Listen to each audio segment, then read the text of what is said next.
देखो बेटा, इसके पीछे की जो आपके थ्योरी है वो हमने आपको पहले ही समझा दी है लेक्चर 2 में। आइए केवल फोकस करेंगे इसके सवाल पे। तो देख लीजिए, अगर डायग्राम बना दे तो एक आपके पास क्या है बेटा, रिंग है जिसके ऊपर माइनस क्यू चार्ज यूनिफॉर्मली उसके लेंथ या आप कह सकते हैं सरकमफ्रेंस पे यूनिफॉर्मली डिस्ट्रीब्यूटेड है। M I right? आपको ये आपका सेंटर हो गया। M I right? थोड़ा सा कलर चेंज कर लेते हैं बेटा। और आपने कहा सर ये हमारा रेडियस है और ये हमारे पास एक्सिस है इस रिंग की।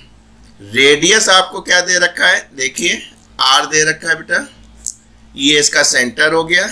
यहाँ पे क्या रखा है बेटा, एक यूनिट पॉजिटिव टेस्ट चार्ज रखा है, यानी कि आपको प्लस क्यू चार्ज दिया गया यहाँ पे। और ध्यान दिया जाए इसका मास भी दिया है। क्यों सिंपल हार्मोनिक मोशन करता है, लेक्चर 2 में डिटेल में सिखाया, आप देख लीजिएगा। इस सवाल पे फोकस करते हैं। इसको आपने धीरे से इसको किसी भी एक साइड में प्लेस कर दिया थोड़ा सा, यानी कि आपने यहाँ से मान लीजिए एक्स किया। मैथमेटिकली आपको फिगर बना रहे हैं, थोड़ा सा हम ज़्यादा ले रहे हैं, इतना ज़्यादा कीजिएगा नहीं। यानी कि जो आर है वो इन कंपेरिजन टू एक्स काफ़ी बड़ा है।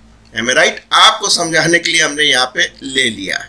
तो उससे होगा क्या, आपने कहा सर इस पॉइंट पे जो पी पॉइंट है वहाँ पे हमको इलेक्ट्रिक फील्ड निकालनी होगी। जाहिर सी बात है, जब पॉजिटिव था तो आपने ये जब पॉजिटिव चार्ज यहाँ आया था और ये पॉजिटिव था तो फील्ड की डायरेक्शन इधर थी। अब निगेटिव है तो किधर की तरफ भागेगा, इधर की तरफ अट्रैक्शन होगा। डिटेल में लेक्चर 2 देख लीजिएगा। बस काम बन गया। इस पॉइंट पे जो आपकी इलेक्ट्रिक फील्ड थी वो आपने क्या निकाली थी, 1/4 pi epsilon 0।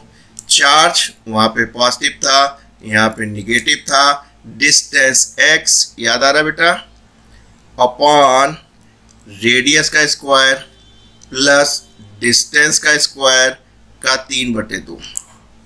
M I right? काम बन गया। देखिए कंडीशंस क्या दिया, बहुत ही जेंटली पुश किया है, बहुत ही छोटी सी दूरी के लिए आपने पुश किया, यानी r is much greater than x। यहाँ ध्यान देने बात है कि आप x को कहाँ कहाँ नेग्लेक्ट कर सकते हैं, केवल प्लस और माइनस में नेग्लेक्ट कर सकते हैं, मल्टीप्लिकेशन में x नहीं नेग्लेक्ट होगा। तो इसका मतलब है जो आपकी इलेक्ट्रिक फील्ड है उसमें से x कहाँ से गायब होगा, यहाँ मल्टीप्लिकेशन है इसलिए नहीं गायब होगा, केवल एडिशन या सब्ट्रैक्शन से। अरे छोटी चीज़ आप जोड़ या घटा नहीं सकते। तो ये वाला आपका कैंसिल हो गया। तो ऐसे सूरत हाल में क्या हो गया, 3/2 से गुणा करोगे तो 2 और 2 कैंसिल हो जाएगा और आपको RQ मिलेगा। बेटा आप जानते ही हैं, कल ही पढ़े थे लेक्चर 1 में कि इलेक्ट्रिक फील्ड फोर्स और एक्सपीरियंस बाय दैट चार्ज, यानी ये आपका जो पॉजिटिव चार्ज था ये आपने पढ़ा था यूनिट पॉजिटिव चार्ज, आज प्लस क्यू दे रखा है उसने। तो ई की जगह आप क्या लिख सकते हैं, F/Q, जो कि आपको चार्ज दिया है। इसलिए फोर्स बराबर बेटा क्या हो गया, 1/4 पाई एप्सिलॉन 0 Q, ये वाला चार्ज, ये माइनस Q यहाँ पे आ गया था, ये आपका स्मॉल चार्ज इधर से लेकर आए test charge, upon RQ। Am I right? सभी बच्चे जानते हैं कि न्यूटन्स लॉ से आप जानते हैं कि फोर्स किसके बराबर होता है, F बराबर ma, यानी कि इसका मास और इसकी जो एक्सेलेरेशन होगी उसके बराबर होगा। तो ये हो गया आपका 1/4 pi epsilon 0 Q RQ into x।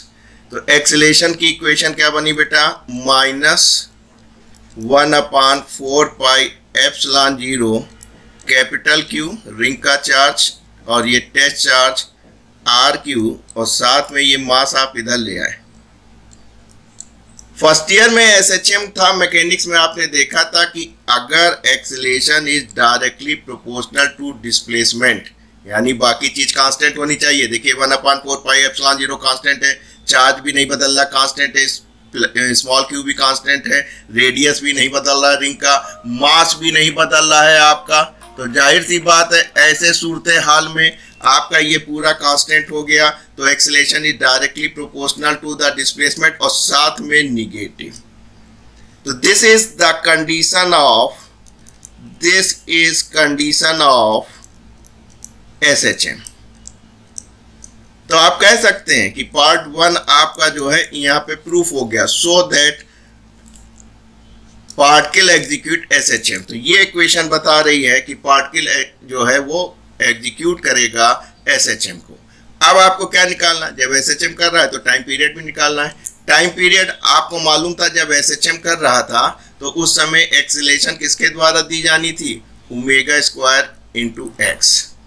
SHM के समय acceleration is given by minus omega square x, और आपका काम बन गया। ये एक्सीलरेशन किसके बराबर है, इस क्वांटिटी के, यानी 1/4 pi epsilon 0 capital Q small Q R Q M into x.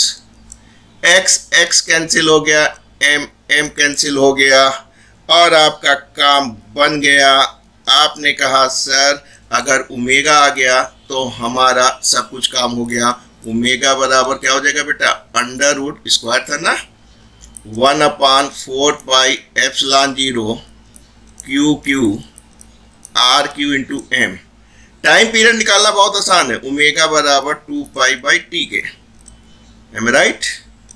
तो आपका काम बन गया 1/4 pi epsilon 0 Q R Q into M.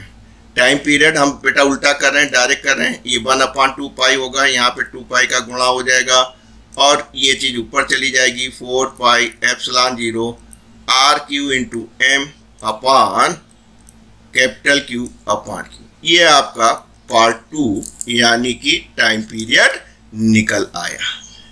तो दोस्तों कुछ प्रॉब्लम जरूर सॉल्व करते रहा कीजिए, जिससे कि आपका बौद्धिक ज्ञान बढ़ जाएगा। Thank you and God bless you.